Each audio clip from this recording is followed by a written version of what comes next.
That's my family. Ministry's going really well. So I've been just finishing 5 years in my role at Queensland Baptist as the Director of Church Health, adding regional ministers to that as well. And just a real joy to travel around the state and to serve and bless churches, to help them be captivated by Jesus, to help them be godly and strategic, reaching their communities, encouraging churches to do Alpha. This year, Alpha tells us there will be 1 million Australians that have completed Alpha. About halfway through the year, we reckon we're going to tip over the million number. So if you I don't know, is Alpha even a thing? 1 million Australians will have done Alpha by the end of this year. Huge. Loving ministry is going really well. Living in Edens Hill on the north side of Brisbane, involved in Bridgman Church when I can get there. But a lot of the time, I'm doing this. I'm out with God's people right across Queensland. Quick update, that's us. Xavier recently said to me, he said, "Dad, I know you don't want to hear this, but you probably dunked your last basketball."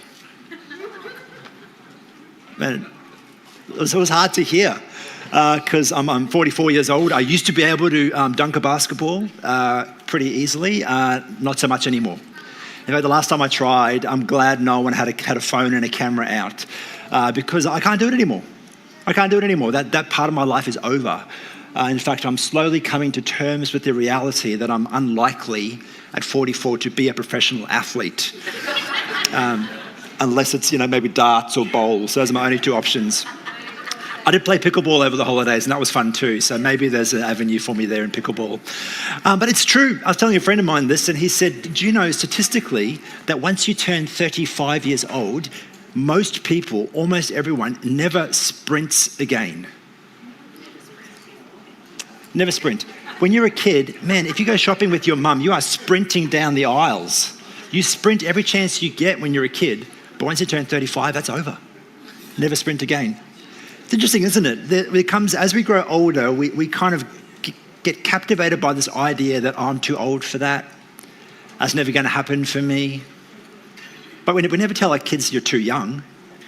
We never tell our kids, "Oh, you could never do that." We say to our kids, "You could do anything. If you work hard, there's nothing that you can't do." But we tell ourselves all the time, we're too old for that. We're past it. Things are never going to change for us. I guess I better just get used to the fact that when I stand on my scales, that's my number from this point forward. And it's only going to go up from here, We become resigned to the fact that this is it. What I find so interesting is that we apply a lot of the same kind of thinking that, "Oh, well, I guess this is it for me now." We apply that often in our relationship with God. We think, well, 5 years ago, I thought I would be more involved in church, closer with Jesus, more connected to God in worship, that I would have read more of the Bible and be able to quote more memory verses, that I would have shared my faith with more of my friends. But I guess that's just never happened for me. And maybe for the next 5 years, I need to get used to the reality that maybe this is it for me. I think so many times in our lives, I certainly see this all the time in my own life and in the lives of other people, where people look back and they say, "Do you know, I used to be so passionate about sharing my faith, so passionate about growing in my relationship with God, so passionate about worship. I used to long to be closer to God. And I used to have these expectations in my spiritual life that I was going to grow and develop and prosper. But I guess that hasn't happened for me. So I guess this is it." We lose momentum in our spiritual life. Maybe you've experienced this slow stalling of your faith journey. And I think part of the problem is that we accept that. We say, "Oh, well, I guess this is as close to Jesus as I'm ever going to be. I must just accept it. Oh, well, I guess I'm never going to find prayer easier than I do now, so I guess I better just accept it. Oh, well, my life is so busy, I don't really have time to serve in the local church. I guess this is it for me. I'm never going to dunk a basketball again, so to speak. That's interesting because our beliefs haven't changed. Our theology hasn't been transformed. And usually, actually, our values haven't changed either. And in fact, we still want everyone else around us to grow and prosper in their faith. There are so many older Australians who send their children and grandchildren to Sunday schools, to RI. They say, I want you to have a faith. I want you to know about this. I want you to prosper in this way. But I guess for me, that part of my life is over. Do you know what I'm talking about? I think this is such a common experience that we lose momentum in our spiritual lives and we just accept the fact that this is how it's always going to be. It's been too long. Didn't work last year. It's not going to change. I'm too busy. I guess this is it for me. And I just want to tell you today that that is not true. That is not true.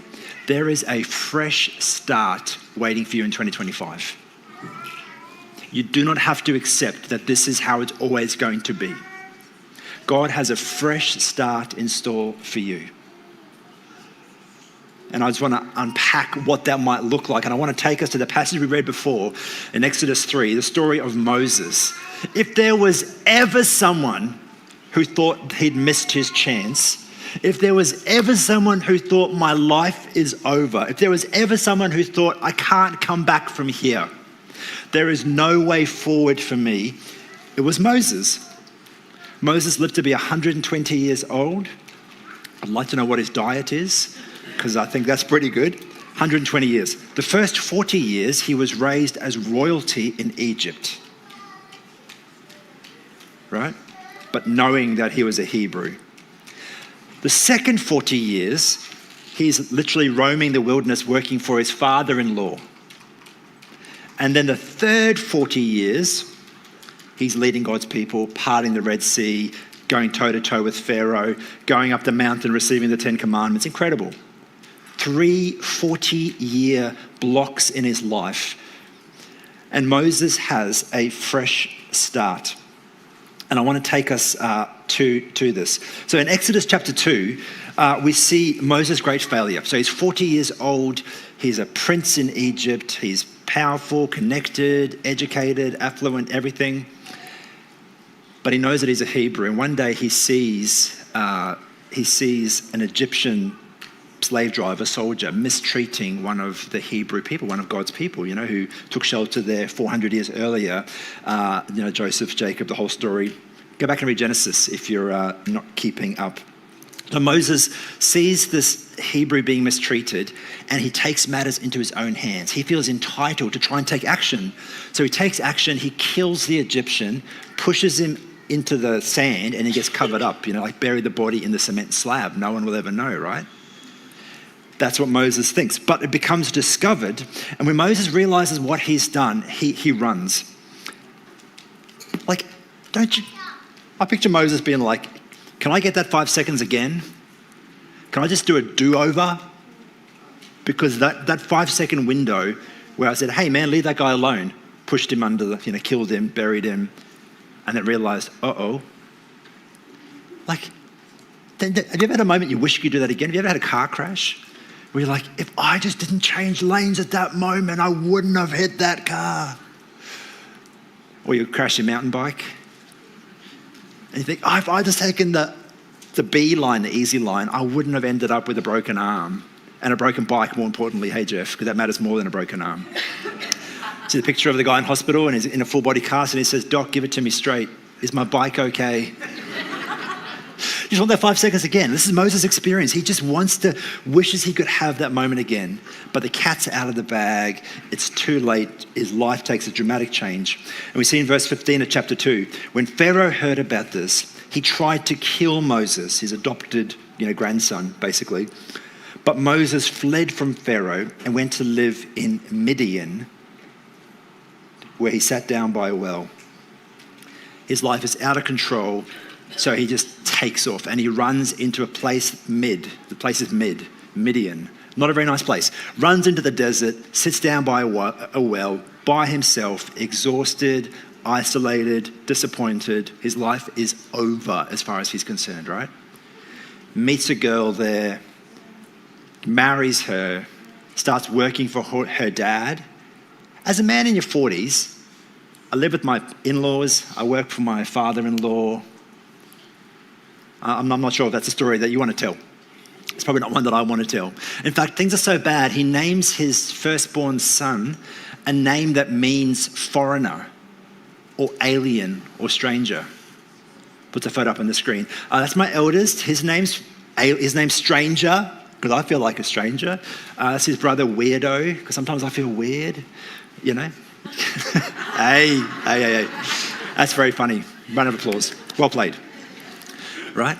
He names his son Stranger here, outcast, alien. Moses is having an identity crisis. He is having a massive tragedy. And Moses is thinking, I never thought my life would turn out like this. Working for my father-in-law in the desert, cut off from all the Egyptian people who I grew up with, plus the Hebrew people who I really belong to. I'm with another whole group of strangers, the Midianites, in the middle of Midian. His life is over. Tragic circumstances. And, you know, maybe that's your story. There was a moment for you, a 5-second window where something happened that drastically altered your life, a decision, an incident, an action. Maybe it happened to you. Maybe it was your decision. And you look back and you think, man, I never thought my life would be here. There may be a few of us, but I think for most of us what happens is not a drastic event like that. I think for most of us what happens is that we just sort of drift, and then at some point we stop and we look back and we say, how did I get here? My life has just, or my faith have just fizzled out and stalled, and I feel a bit lost. I feel a bit like an alien here. So here's Moses, 40 years in Egypt, 40 years in the desert, 40 years on the run, 40 years in his own personal wilderness with his wife and his kids and working for his father-in-law, a shepherd out by himself. And then we have this moment in Exodus chapter 3 where God encounters Moses and gives him a fresh start. And I want to just go through this and pull out some principles for us that apply to our lives. They can help you restart your stalled faith. They can help you have a fresh start in 2025. Sound good? Let's take a look. Now, Moses was tending the flock of Jethro, his father-in-law, priest of Midian, and he led the flock to the far side of the desert and came to Horeb, the mountain of God. There, the angel of the Lord appeared to him in the flames of fire from within a bush. Moses saw that the bush was on fire, but it did not burn up. So Moses thought, I love how this sounds so composed. Moses thought, I'll go over and see this strange sight, why the bush does not burn up. We're pretty sure Moses wrote Exodus, so we think he's probably just, I freaked out, and after I calmed down a little bit, I went and had a look. I think that's more likely what happened. When the Lord saw that he had gone to look, God called to him from within the bush, Moses, Moses. And Moses said, here I am. Do not come any closer. God said, take off your sandals, for the place where you are standing is holy ground. And then he said, I am the God of your father, the God of Abraham, the God of Isaac, the God of Jacob. At this, Moses hid his face because he was afraid to look at God. First thing I want to say, first principle for us, is that if your faith journey has stalled, God has not forgotten about you. He has not forgotten about you. You might be in the wilderness. You might be up a mountain on the far side of the wilderness, totally on your own, thinking my life is over, God's forgotten about me. He has not forgotten about you. God reaches out to Moses. Do you notice that? God initiates with Moses. God speaks first. God lights the bush. God meets him there. God has not forgotten about Moses. God remembers him. God reaches out. God initiates. And it's the same with you. If you think, man, my faith journey's kind of stalled and I guess this is it for me, it's not. God longs for deeper intimacy with you. He wants you to be on fire for Jesus. His heart for you is that you would be connected to him, that you would be fruitful in ministry, and that you would receive, return, and reflect his love into this world. He hasn't forgotten about you. He's calling you. In fact, as I was driving here and praying, I was praying, Lord, as we read these passages together and as we share together, may you call Moses, Moses, to people sitting in the congregation today thinking, I guess this is it for me. My faith journey has stalled. God desires a meaningful relationship with him. God describes himself, Jesus describes God the Father as the lovesick father who is waiting at the gate, desperately longing for his children to come home. Describes God the Father as the shepherd who leaves the 99 and goes after the one, who searches high and low to find the lost sheep.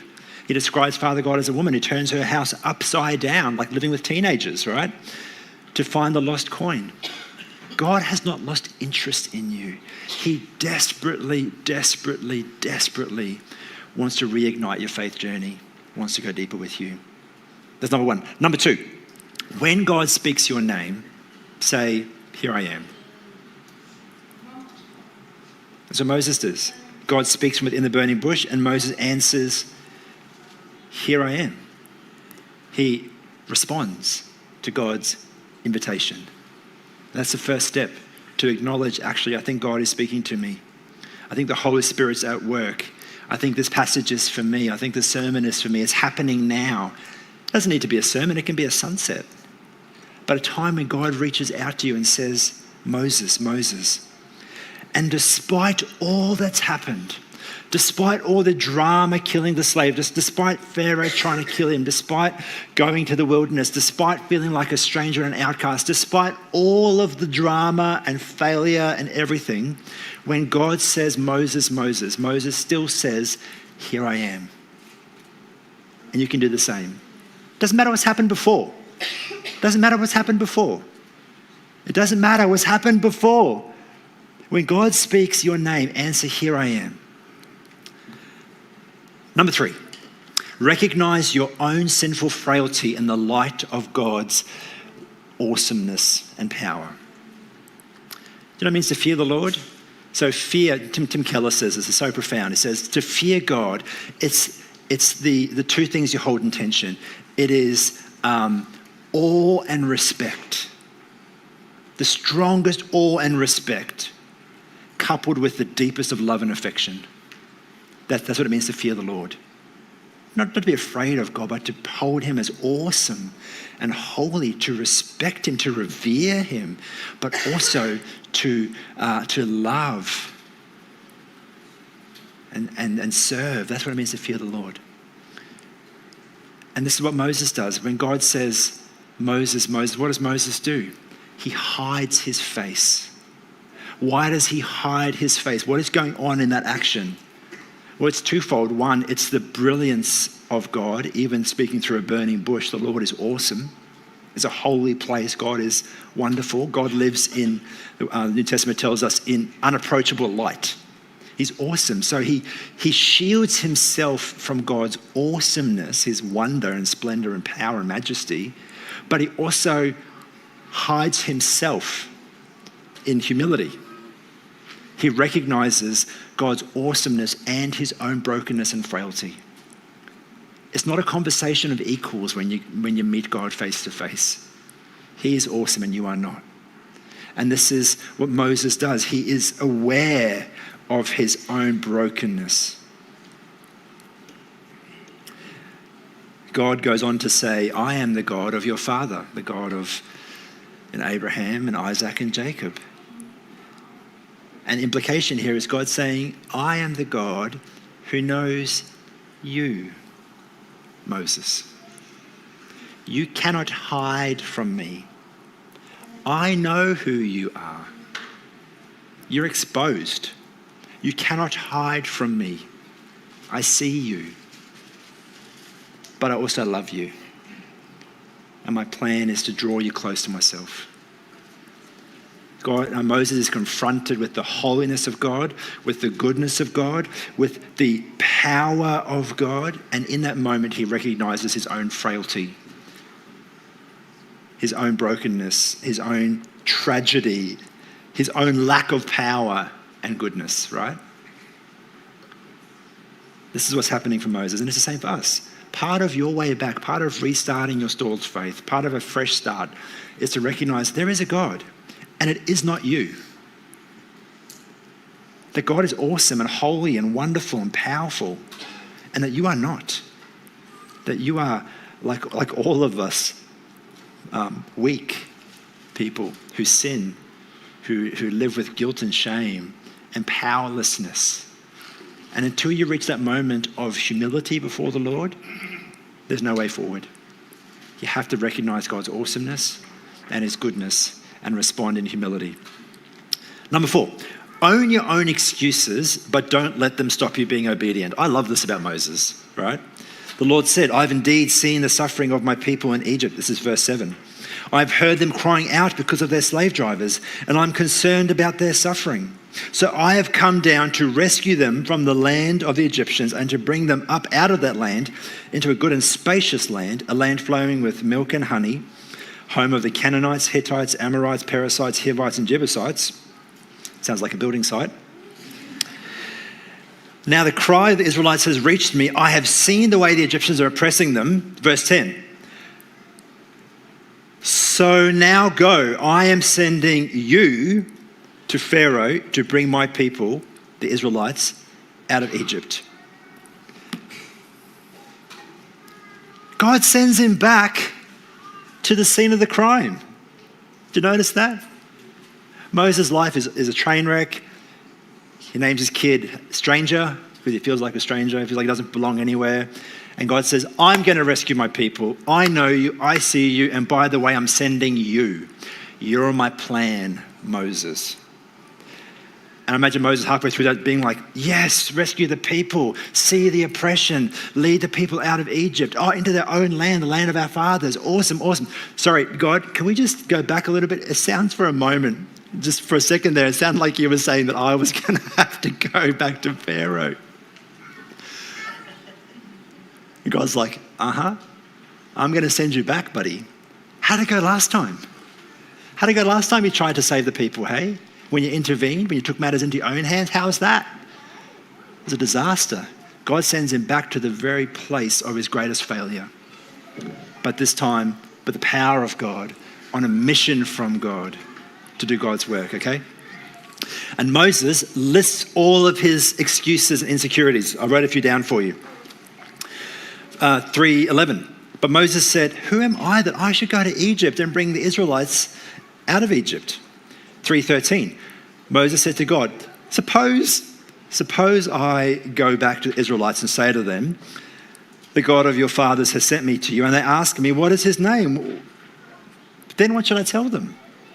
4:1. Moses answered, what if they don't believe me or listen to me and say, the Lord did not appear to you? Verse 10 of chapter 4. The Lord said to Moses, pardon your servant, Lord. I've never been eloquent, neither in the past nor since you have spoken to your servant. I'm slow of speech and tongue. And my favorite one, verse 13. But Moses said, pardon your servant, Lord. Please send someone else. He just lists all of these excuses. I don't know your name. What if they don't believe me? I'm not very good at speaking. Surely there's someone else, Lord, who can go instead of me. But despite all of that, he still obeys. The same for you. So you need to do this too, right? If you're going to have a fresh start and restart your stalled faith, you have to own your own excuses. You've got to say, yep, you know what? Last time I did try, it didn't work. I do have doubts about this, that, or the other. I wonder how long I can sustain a yearly Bible reading plan. Own your excuses, own your doubts, put them all out there, but take them to God. Exhaust your excuses before God. Lay it all out there. God can handle it. Yeah, but, what about? Put it all out there. But don't let that stop you obeying. And that's the next point. Obey despite your past failures. Verse 19 of chapter 4. Now the Lord said to Moses in Midian, go back to Egypt, for those who wanted to kill you are dead. So Moses took his wife and sons, put them on a donkey, and started back to Egypt. And he took the staff of God in his hand. Moses voices his own excuses. He complains to God. He lists them and he names them. But he still goes. He still goes. He packs up his donkey and his family and he heads on the long journey back to Egypt. He obeys despite the obstacles, despite the past failures, despite the false starts. And it's the same for you. You just have to obey. Do the thing God's telling you to do. That's how you restart your stalled faith journey. And the last one, number 6, rejoin God's people. This is key. Moses went back to the people. He became their leader. He goes down in history as one of the most, he has no last name. That's how famous he is. You just say Moses, everyone's like, hey, the guy from the burning bush in the Red Sea. Yep, that Moses. But Moses comes back and he rejoins God's people. He integrates back into community life. Did you notice that? He doesn't just stay by himself. He's part of the crew. He joins the family. He re-engages with God's people. He made God's people his people. And you need to do that too. If you're going to restart your stalled faith, maybe you've been to church for a long time and you're kind of here today for the first time thinking, oh, I really should go to church. It's been ages. Probably not going to work, but I'll give it a go. It's the first Sunday in January. Here I am. You need to make God's people your people. You need to get involved. That's why every pastor in Australia, every single Sunday says, please stick around for coffee, join a small group, get involved in serving, invite a friend. We'd love to meet you. We'd love to meet you. Can we come and visit you? Because we're trying to make God's people your people. And that's key. If your faith journey is going to flourish, you have to be connected to the community and family of God. So we can spur each other on. We can pray for each other. We can champion each other. We can encourage each other. We're not meant to be alone. We're part of a community. Last one, let it open up a whole new chapter of faithful service and deep encounter. Faithful service and deep encounter. Moses served God faithfully the next 40 years. Whole new chapter of leadership, of ministry, of miracles, right? And intimacy with God. Moses saw God face to face. He spent time up in the cloud, up the mountain, face to face with God in prayer and worship. Him and God were so close that he had to wear a veil when he came down the mountain. So close. And that can be the same for you. This restarting your stalled faith, following these steps, saying, here I am, Lord, when God speaks to you, realizing that God hasn't forgotten about you, owning your excuses, obeying despite of them, taking action, rejoining God's people. All of this will lead to faithful, fruitful service and deep encounter with God. I desperately believe it. This is the future God has for you. As I was preparing today, I came across this story of this guy called Carl Newton. And Carl Newton, Australian guy, and I want to read you some of his story. And I found this from the Inside Out website. So ministry to people in jail, prison ministry. It's actually a beautiful picture. It's part of Queensland Baptist care arm, Carinity, but there's Southport Church of Christ is involved as well. So I kind of love the local church, the wider ministry, the whole bit. And it's really a story about a guy who thought his life was over, who got a fresh start. And I wanted to share it with you today. This is from the Inside Out website from a few years ago. Carl was a typical pastor's kid, going to church on Sundays with his two brothers, attending the boys' club every week and helping out with his dad, odd jobs around the church building. From an early age, it was clear that Carl was the rascal of the family, and his parents used to joke that babysitters never came back twice to their house. I love that. He had a big personality, a spirited nature. That meant he was quite a handful. At age 8, Carl gave his life to God. He was surrounded by positive influences of a godly people in his church, and he understood what it meant to be a true follower of Jesus, so a child convert, integrated into the community. Fast forward a couple of years, and Carl encountered a new group of friends at high school. They were nothing like his friends at church, and he found himself dabbling in a double life, attending church on Sundays, and then secretly smoking and drinking with his other friends whenever he could. Carl will never forget the look on his mother's face when at age 14 he told her that he didn't want to go to church anymore. He recalls the tears of heartbreak rolling down her cheeks, but he was tired of living a double life. It was time to make a choice. He progressed from smoking cigarettes to marijuana and then on to speed and ecstasy and finally the needle. His life took a downward spiral with a crescendo at age 17 when he got his driver's license. To Carl, this meant complete independence. He no longer had to report the whereabouts of his whereabouts to his parents. He could take off whenever he felt like it. Carl started an apprenticeship as a carpenter by day, but partied by night, earning $163 a week as a first-year apprentice. His wages could not support his drug habit, so he started committing crime. You can see these series of small decisions in Carl's life, right? He tried turning his life around a number of times, even heading interstate to get off drugs. But when he came back, it would start up again. At 24, Carl was caught red-handed by the police, driving a stolen truck loaded with stolen goods.